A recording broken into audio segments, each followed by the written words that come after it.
Gênesis capítulo 15, a partir do versículo 1.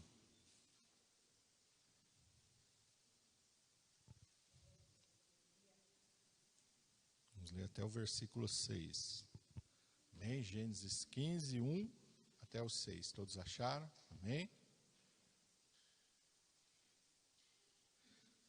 Está escrito assim: Depois destas coisas veio a palavra do Senhor a Abrão em visão, dizendo: Não temas, Abrão, eu sou o teu escudo, o teu grandíssimo galardão. Então disse Abrão: Senhor Jeová, que me hás de dar? Pois ando sem filhos, e o mordomo da minha casa é o Damasceno Eliezer. Disse mais Abrão: Eis que não me tens dado semente, e eis que um nascido na minha casa será o meu herdeiro. E eis que veio a palavra do Senhor a ele, dizendo: Este não será o teu herdeiro, mas aquele que de ti será gerado, esse será o teu herdeiro. Então o levou fora e disse: Olha, agora para os céus e conta as estrelas, se as pode contar. E disse-lhe: Assim será a tua semente. E creu ele no Senhor, e foi-lhe imputado isso por justiça. Amém? Vamos orar. Pai, estamos diante da tua palavra, Senhor, nesta manhã, e que o teu Espírito Santo tenha toda a liberdade de ministrar aquilo que o Senhor preparou para trabalhar nas nossas vidas, de acordo com esta palavra, Senhor. Esta palavra, Senhor, não veio em vão, esta palavra não é aleatória, mas é a palavra dirigida de Deus para as nossas vidas. O Senhor nos enviou esta palavra para que através desta palavra nós possamos ser abençoados, fortalecidos, transformados pela ação poderosa do teu Espírito Santo nas nossas vidas. Nos ajuda, Senhor, a compreender aquilo que o Senhor quer trabalhar nas nossas vidas. Não deixa, Senhor, a nossa mente devagar, não deixa, Senhor amado, o inimigo nos atrapalhar, mas que agora toda a nossa atenção esteja voltada ao Senhor e à tua palavra, que os nossos ouvidos estejam abertos para ouvir aquilo que o teu Espírito Santo vai falar conosco nesta manhã. Eu te peço, usa a minha vida, Senhor, conforme a tua vontade e o teu querer. Eu te peço em nome de Jesus. Amém. Os irmãos podem se assentar.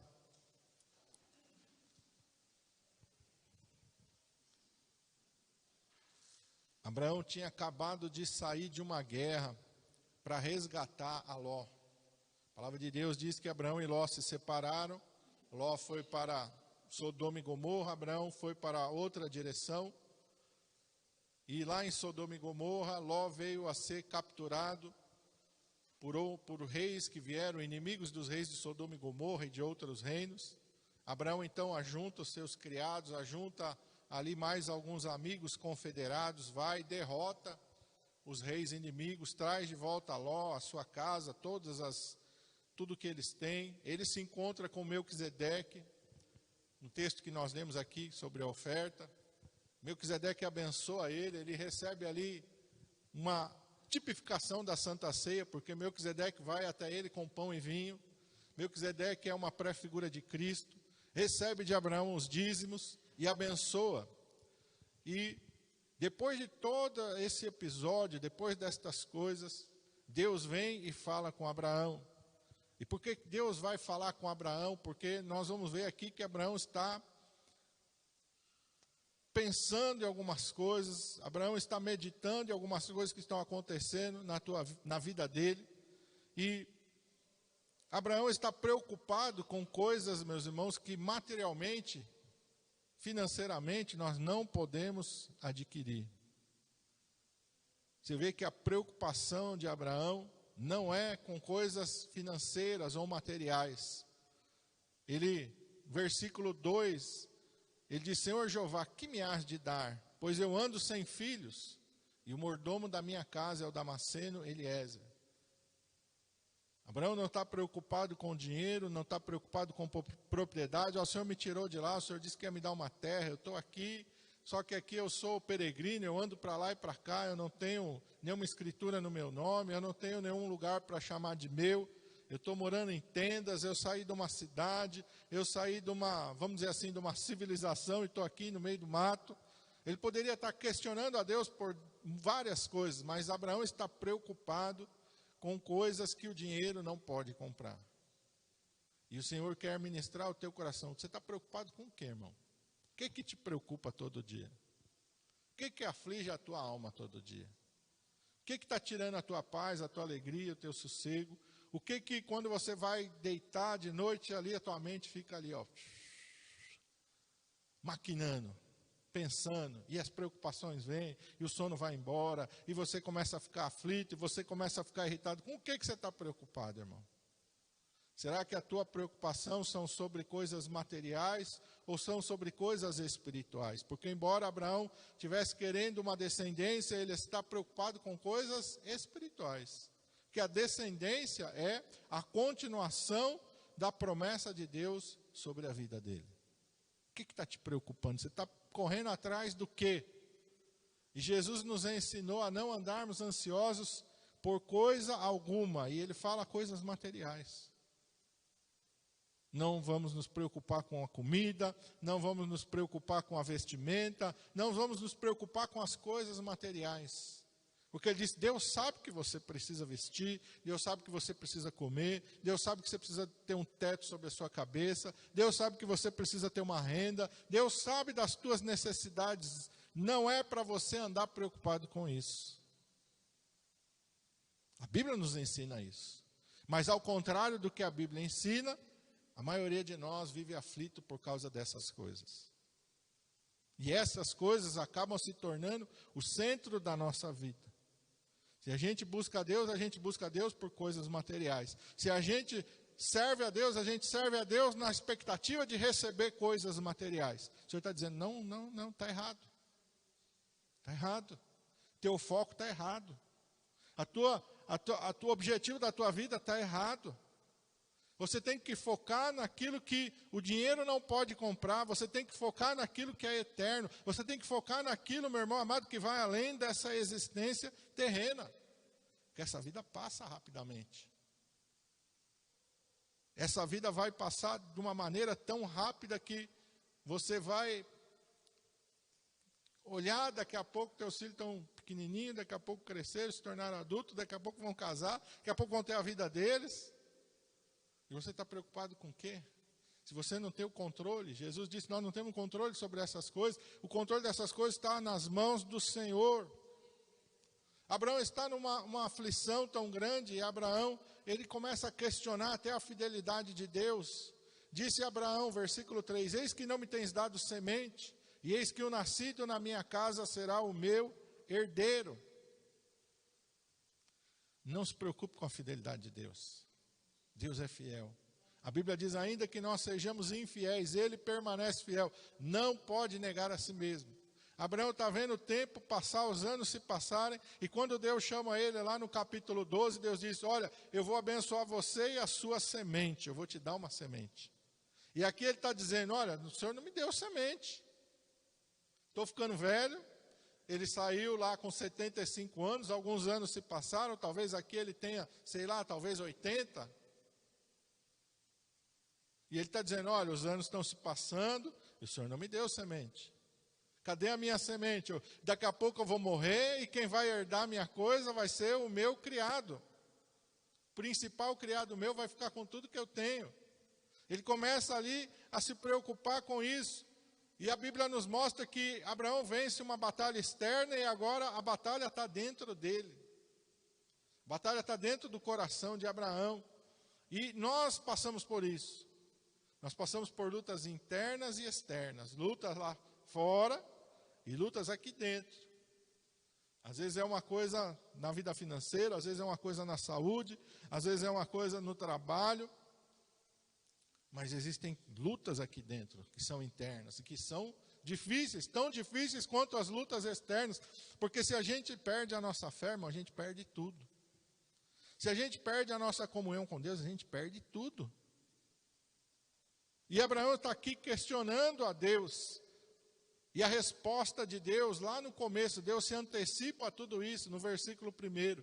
Deus vem e fala para ele, não temas. Primeira coisa, não temas. Está preocupado aí com a tua descendência? Não se preocupa.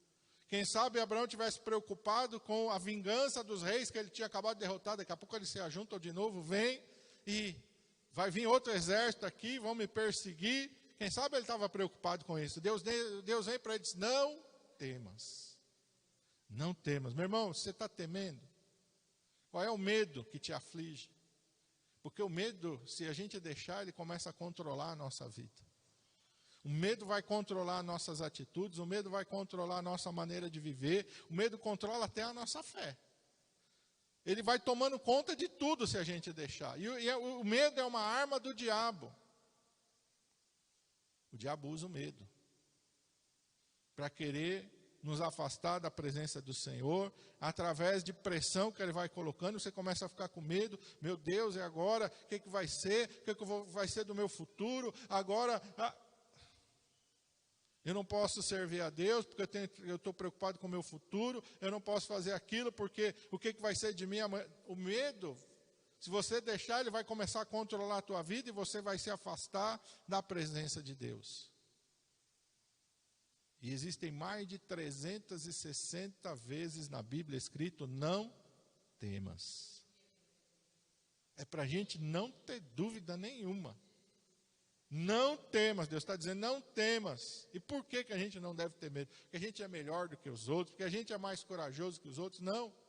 Porque nós temos alguém que está cuidando da nossa vida.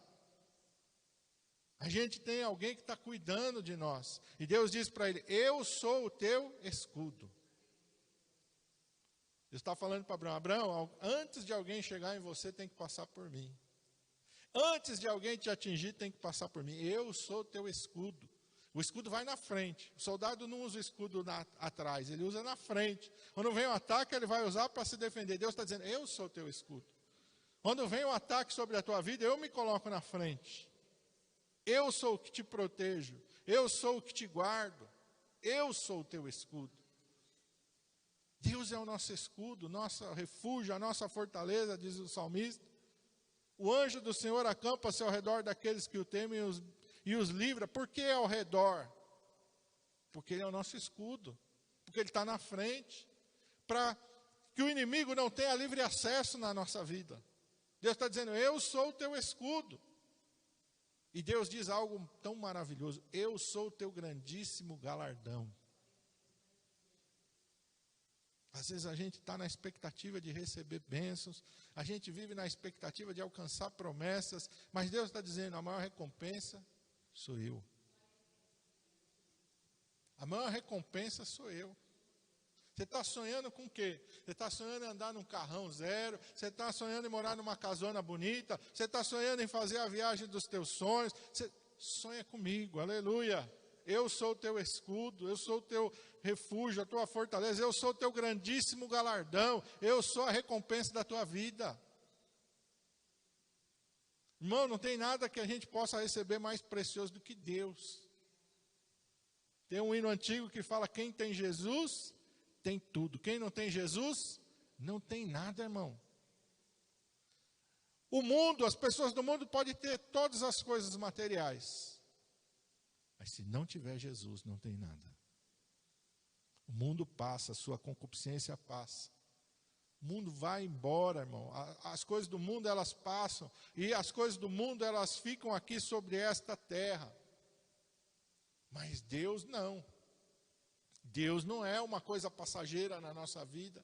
Deus não é uma coisa da moda, né? Carro você compra hoje, passa um ano, não é, pode ser novo no dia que você tirou da loja. Saiu da loja, até se você voltar lá para vender, já não é mais carro zero.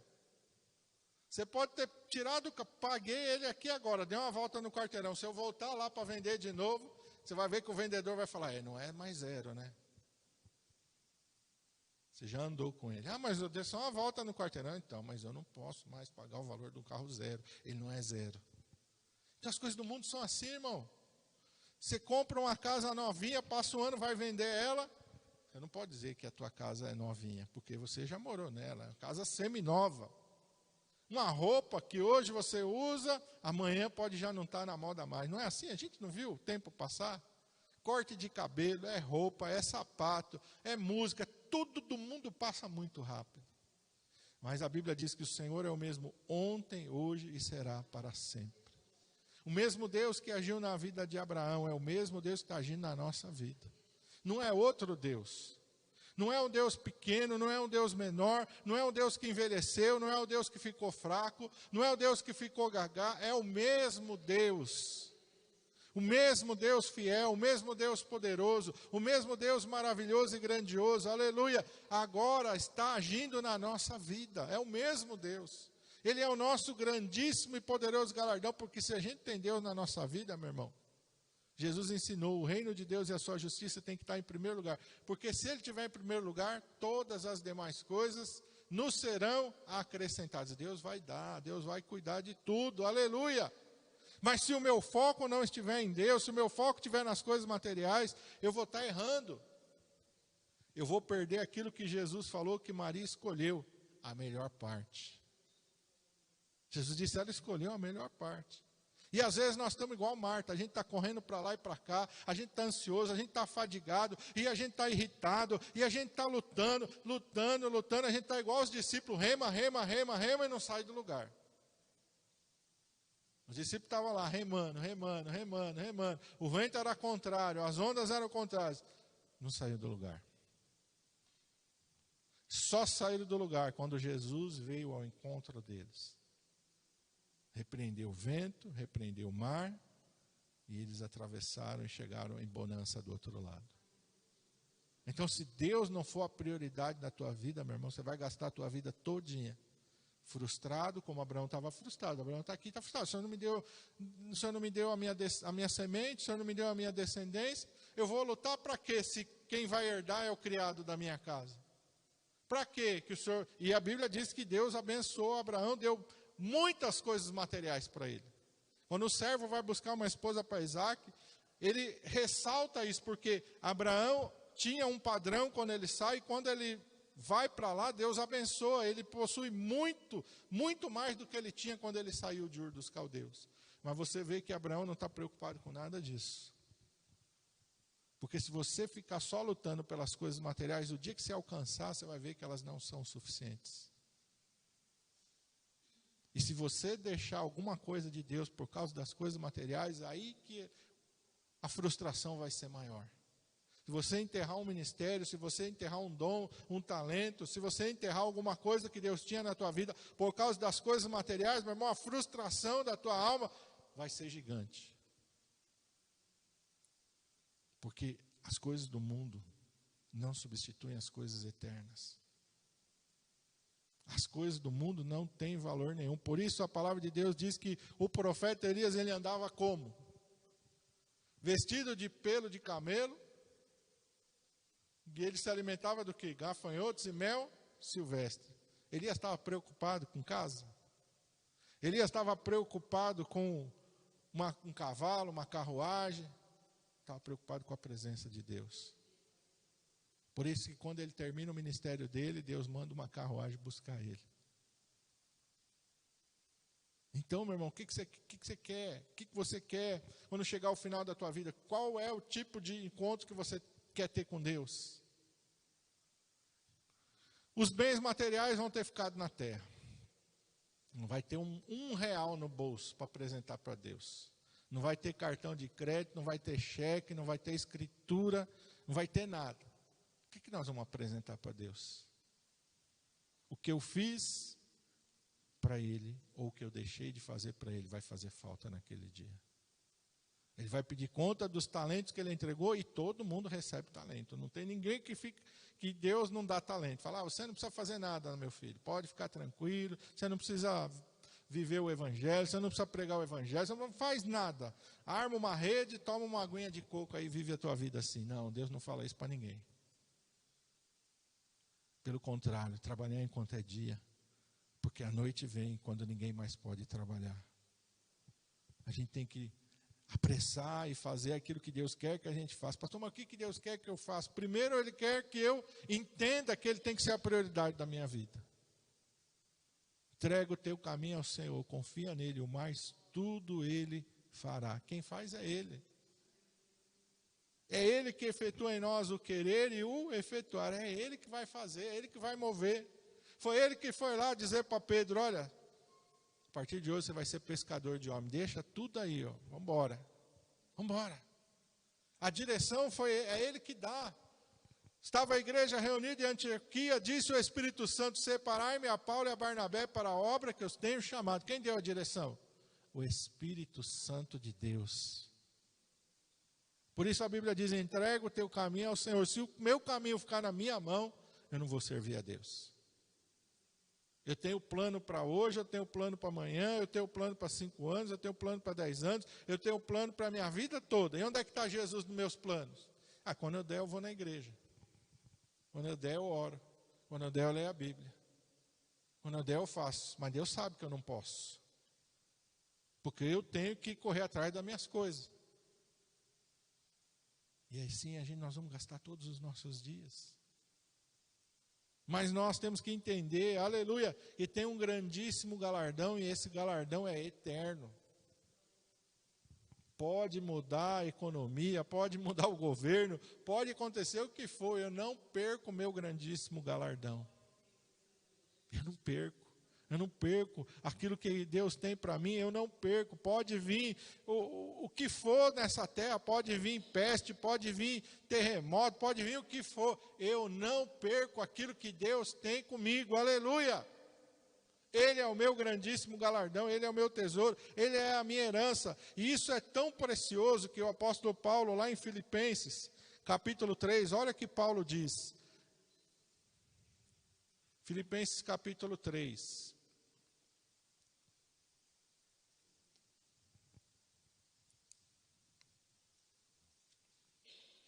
A partir do versículo 7. Ele vai falar das coisas materiais que ele tinha, ele vai falar da sua família, ele vai falar da sua educação, ele vai falar da sua linhagem, ele vai falar das coisas materiais. Mas no 7 ele vai dizer assim: o que para mim era ganho, reputei-o perda por Cristo. E na verdade tenho também por perda todas as coisas, pela excelência do conhecimento de Cristo Jesus, meu Senhor, aleluia, pelo qual sofri a perda de todas estas coisas, e as considero como esterco. Paulo está dizendo, todas as coisas do mundo são esterco diante de Jesus. A casa que a gente tanto almeja, o carro que a gente tanto almeja, tudo isso perto de Jesus é esterco, para que eu possa ganhar a Cristo. E seja achado nele, não tendo a minha justiça que vem da lei, mas a que vem pela fé em Cristo, a saber, a justiça que vem de Deus pela fé, para conhecê-lo. Você tem sede de conhecer a Deus? Ou Deus já não é mais a prioridade na tua vida? Já conheço a Deus. Conhece a Deus? Conheço a Deus. A Bíblia diz: conheçamos e prossigamos em conhecer ao Senhor. Conheço um homem que há 14 anos, não sei se no corpo ou fora do corpo, eu não sei, Deus o sabe, mas ele foi arrebatado até o 3º céu e ouviu coisas de Deus que aos homens não é lícito falar. Paulo está dizendo, é para conhecê-lo, aleluia, e a virtude da sua ressurreição e a comunicação das suas aflições, sendo feito conforme a sua morte, para ver se de alguma maneira eu possa chegar à ressurreição dos mortos. Irmão, você está preocupado se o arrebatamento hoje você sobe ou fica, irmão?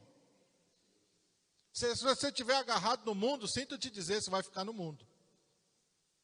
Quem estiver agarrado no mundo, vai ficar no mundo. Só vai subir quem estiver agarrado com Jesus.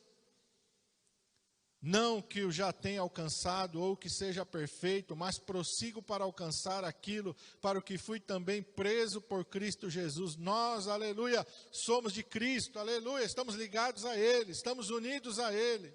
Irmãos, quanto a mim, não julgo que o haja alcançado, mas uma coisa faço, e é que, esquecendo-me das coisas que atrás ficam, e avançando para as que estão diante de mim, prossigo para o alvo, pelo prêmio da soberana vocação de Deus em Cristo Jesus. Paulo conhecia pouco ou muito de Deus. Paulo tinha pouco ou muita intimidade com Deus. Paulo viveu uma vida que é exemplo ou não, mas ele está dizendo, irmãos, não julgo que eu haja alcançado. Uma coisa eu faço, esquecendo-me das coisas que atrás ficam, deixa para trás, as coisas para trás. Deus tira Ló e a sua família de Sodoma e Gomorra, Deus salva ele. A coisa é tão séria Eles estão tão agarrados no mundo, e tem crente que está tão agarrado no mundo, igual Ló e a sua família, que Deus tem que mandar o anjo pegar na mão dele e arrastar eles para fora da cidade. Porque eles não queriam sair de Sodoma e Gomorra, mesmo sabendo que permanecer em Sodoma e Gomorra seria a morte. Mas eles, a Bíblia diz, amanhece o dia, e eles estão enrolando, e tem crente que está enrolando, as coisas do mundo, está envolvido com as coisas do mundo, mesmo sabendo o que Deus tem para ele. Os anjos precisam pegar, o anjo pega na mão de Ló, pega na mão da sua esposa, pega na mão das suas filhas e leva eles para fora, porque se fosse por eles, eles não saíam. Eles iam ficar lá e iam ser queimados com Sodoma e Gomorra. A Bíblia diz, sendo o Senhor misericordioso, os anjos pegam e arrastam eles para fora. Você pensa que o mundo não ilude? Ilude, irmão. Você pensa que esse mundo aqui, ele não entorpece? Ele entorpece. E é perigoso. A única coisa que Deus fala, os anjos falam, não olhe para trás. Não olhe para trás, vai.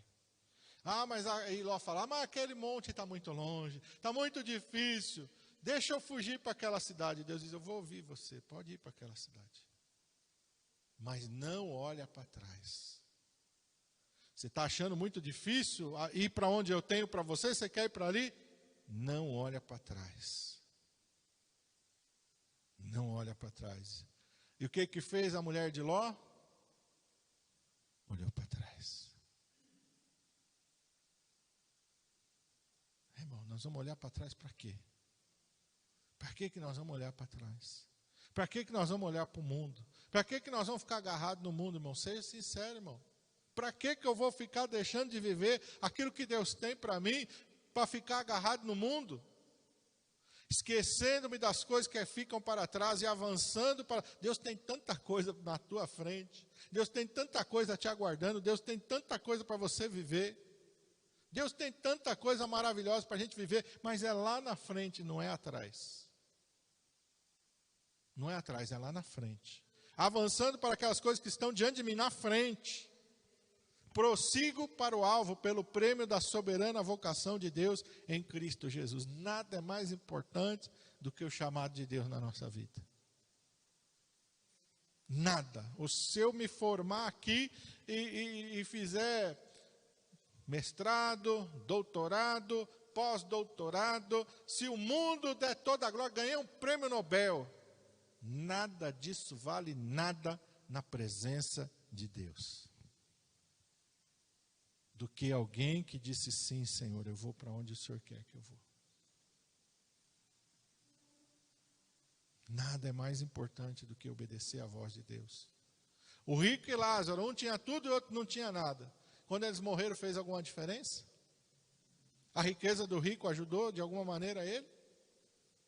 Não ajuda, irmão. Agora sim eu conquistei. Amém. Você está na direção de Deus, glória a Deus. Você não está na direção de Deus, de repente você não conquistou, não. Você caiu no laço. Você caiu num laço que vai te prender. Porque o jovem rico virou as costas para o Senhor Jesus por causa do quê, irmão? Era alguma coisa espiritual? Era o mundo. Eram as coisas do mundo. Então a gente tem que vigiar. Nosso alvo é o Senhor Jesus. Deus está dizendo para Abraão, eu sou o teu grandíssimo galardão. Nada que você experimentar nessa vida é mais importante do que experimentar a minha presença. Você lê até aqui, você vai ver sempre Deus falando com Abraão, falando com Abraão, falando com Abraão. Mas daqui para frente você vai ver Deus descendo e conversando face a face com Abraão. Daqui para frente ele vai ter experiências palpáveis, visíveis. Deus vai vir e vai falar com ele. Ele vai comer com Deus. Deus vai se assentar e vai comer com ele. Meu irmão, Deus está mostrando para Abraão, Abraão, que a minha intimidade é para quem quer. É para quem está disposto a pagar o preço.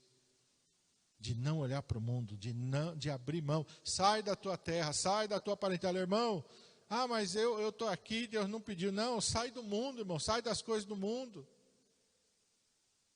Sai um pouquinho do computador, sai um pouquinho do celular, sai um pouquinho da internet, sai um pouquinho dessas coisas, dobra teu joelho e vai buscar a minha face, vai buscar a minha presença, abre a tua Bíblia e vai me conhecer, aleluia! Abre a Bíblia, tenha sede pelas coisas espirituais. Eu vou ler a Bíblia, eu nunca li a Bíblia nenhuma vez inteira na minha vida, então eu vou ler, aleluia! Eu vou orar, eu vou buscar o Senhor. Olha, está passando a semana inteira, eu não estou tendo tempo de orar como eu deveria. Então, eu vou agora separar um tempo da minha vida e vou orar, vou buscar o Senhor.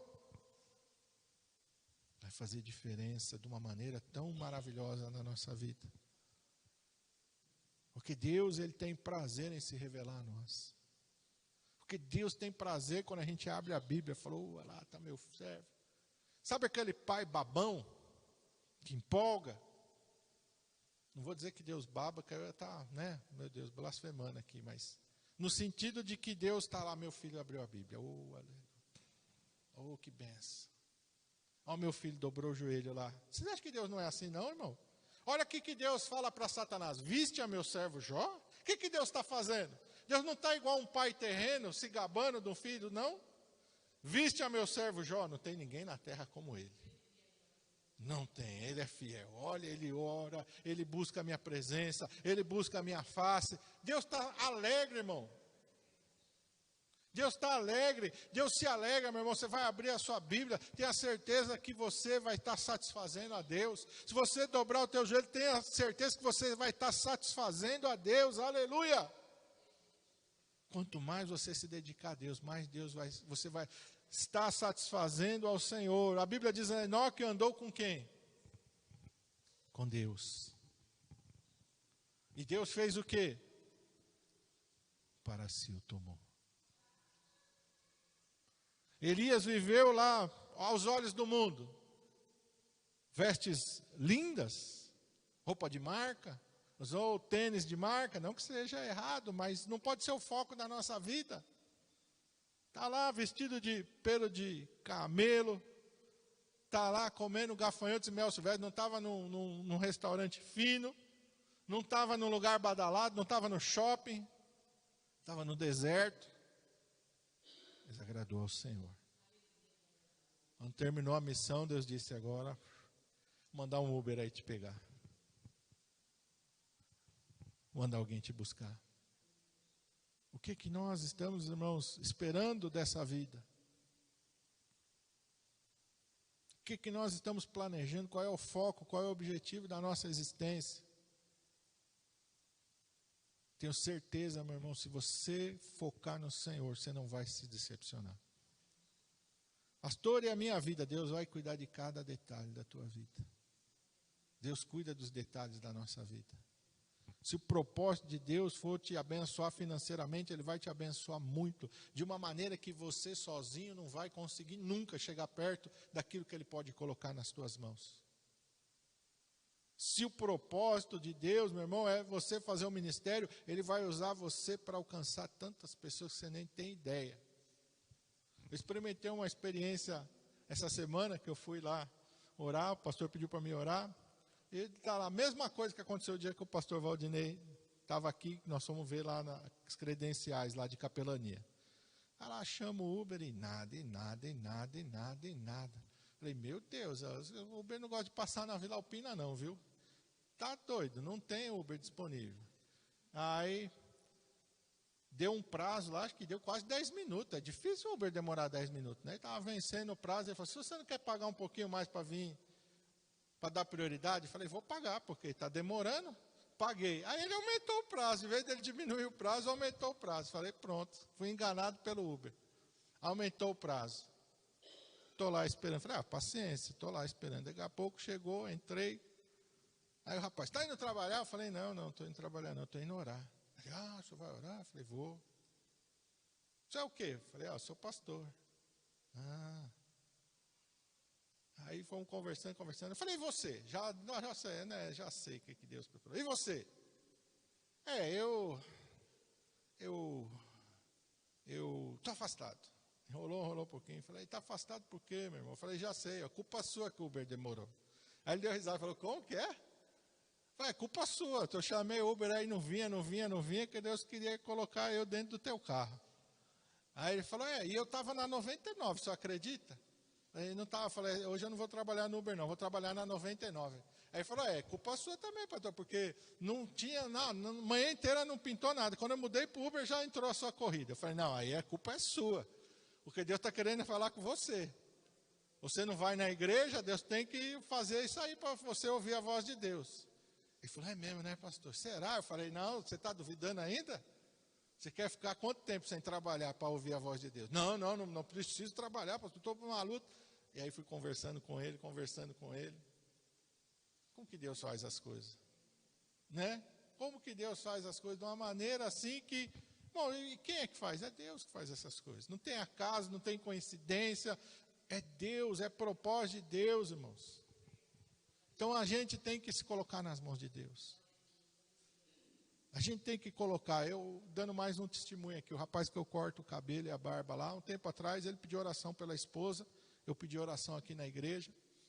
A família da esposa dele morreu a mãe de câncer, morreu tias de câncer, vários morreram de câncer, e ela apareceu um nódulo no seio dela, e ela estava assim, desesperada, chorando. Eu falei, não, vamos orar, crê em Deus e tudo.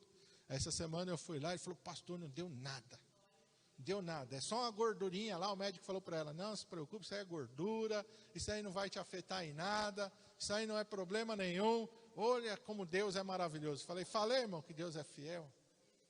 Deus é fiel, irmão. Então Deus, ele é maravilhoso, irmão. O dinheiro compra essas coisas? Não compra, irmão. Então vamos nos colocar nas mãos do Senhor. Deus quer usar cada um de nós. Deus quer fazer algo maravilhoso na vida de cada um de nós. As coisas materiais Deus tem para nos dar. A Bíblia diz que Ele é dono do quê? Do ouro e da prata. Ele é dono do ouro e da prata, irmão. Não tem dificuldade com Deus, não. A viúva estava lá, parece que ela ia fazer a última refeição. Foi a última refeição? Não foi. 5 pães e 2 peixinhos parecia nada diante de 5.000 pessoas. Foi insuficiente ou foi suficiente? Quando Deus põe a mão, quando Ele abençoa, irmão. A Bíblia diz, todos comeram e se fartaram e recolheram dos pedaços que sobrou 12 cestos cheios. Quando Deus põe a mão, é mais do que a necessidade. A viúva queria só pagar a dívida, Deus multiplicou o azeite.